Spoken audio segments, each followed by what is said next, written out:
Hey guys, आज मैं आपके साथ हूँ क्लास 10th का एक टॉपिक समानुपातिक प्रमेय का विलोम लेकर के।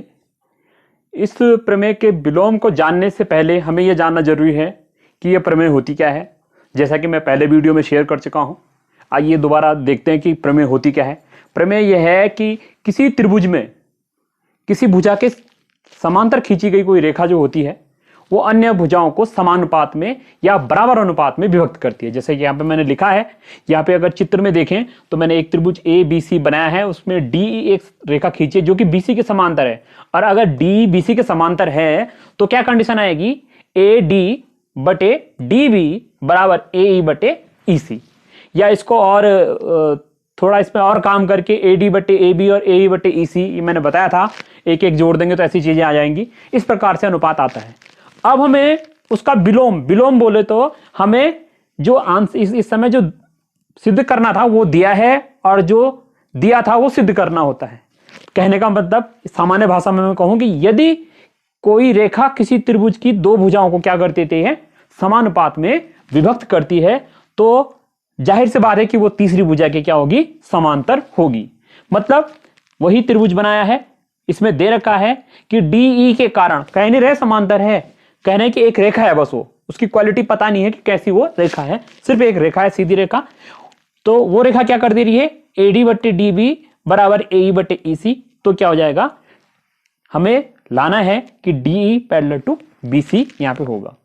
तो इस प्रकार की प्रमेय को सिद्ध करने के लिए हम एक उल्टा थीम बना के चलते हैं।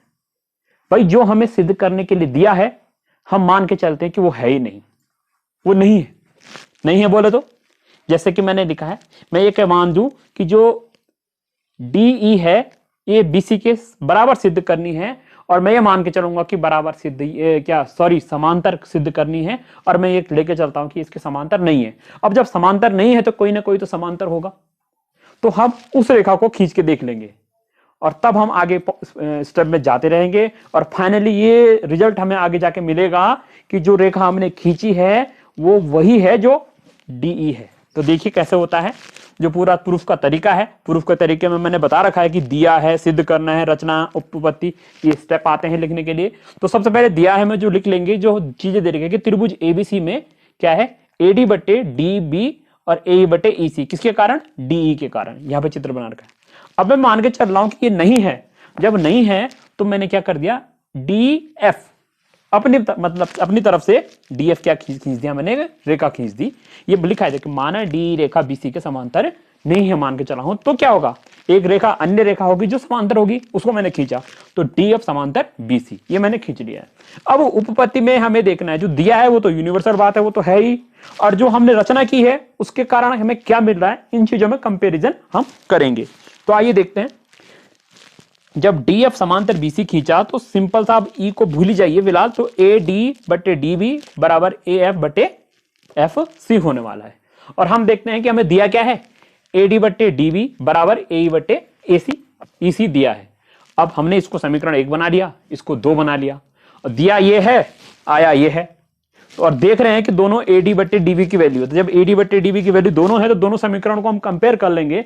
भाई कोई चीज किसी के बराबर है और कोई दूसरी चीज उसी के बराबर है, तो जो बीच का कॉमन सी चीज है वो अगर एक चीज है तो बाकी और चीजें क्या होगी, आपस में बराबर हो जाएंगे। तो सेम दैट ए एफ बटे एफ सी बराबर ए बटे ई सी यहां पे हो जाएगा। अब थोड़ा सा रचनात्मकता दिखानी है। क्या दिखानी है कि एक दोनों तरफ हम जोड़ देंगे। जब एक जोड़ा मैंने, एक यहां भी जोड़ा, एक यहां भी जोड़ा, जोड़ने पे भिन्न का जोड़ जैसे इस प्रकार से करते हैं, तो यहां पे आएगा ए एफ एफ सी, क्या आ जाएगा, इसका एलसीएम आ जाएगा, तो A F plus F C बटे एफ सी बराबर ए बटे ई सी बटे ई सी। अब हम चित्र में देखें, A F plus F C, ये टोटल ए सी बन रहा है। ऐसे ही ए ई प्लस ई सी, ये भी क्या बन रहा है, ए सी बन रहा है। तो इनकी जगह में मैं ए सी रख लूंगा, ए सी बटे एफ सी और ए सी बटे ई सी। अब क्या आया, ए सी से ए सी हमने काट लिया, तो 1 upon F C upon 1 upon E C, तो एफ सी बराबर क्या आ गया, ई सी।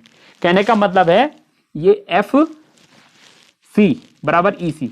तो ये कब होगा, यहां पे अलग अलग दिख रहा है, लेकिन ये चीज बराबर आ गई, हमने प्रूफ करके देख लिया। जब जो चीज हमें दी है, रचना से जो चीज आई है, रचना में भी क्या किया है, रचना करते ही हमने फिर क्या है, जो यूनिवर्सल लॉ पहले से हमारे पास समानुपातिक प्रमेय है उसको यूज किया है, तब जाके हम पे जो रिजल्ट मिला है उससे क्या होगा ई और एफ क्या होंगे, आपस में संपाती होंगे, एक दूसरे के ऊपर होंगे। कहने का मतलब है हम दूसरी भाषा में कह सकते हैं कि दोनों एक ही बिंदु होंगे। जब एक ही बिंदु होंगे तो मैं कह सकता हूं कि डी एफ बराबर क्या हो जाएगा, डी ई।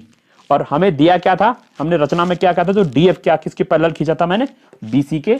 तो मैं ये कह सकता हूं कि D is parallel to B सी।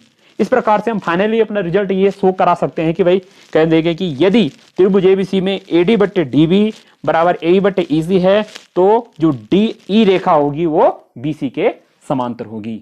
तो इस प्रकार से आप इसको आसानी से समझ सकते हैं। दोनों में हल्का सा कंपेयर करना है, उसके बाद एक रचना लेके चलनी है और ये हमारा आराम से आगे ये हो जाता है। मेन कॉन्सेप्ट ये देखना है कि एक जोड़ के हमें आगे देखना है, फिर चित्र को देखते हुए जाना है। तो ये था हमारा ये समानुपातिक प्रमेय का विलोम। इसके अगले वीडियोस में आपके साथ लेके आऊंगा। तब तक के लिए थैंक यू।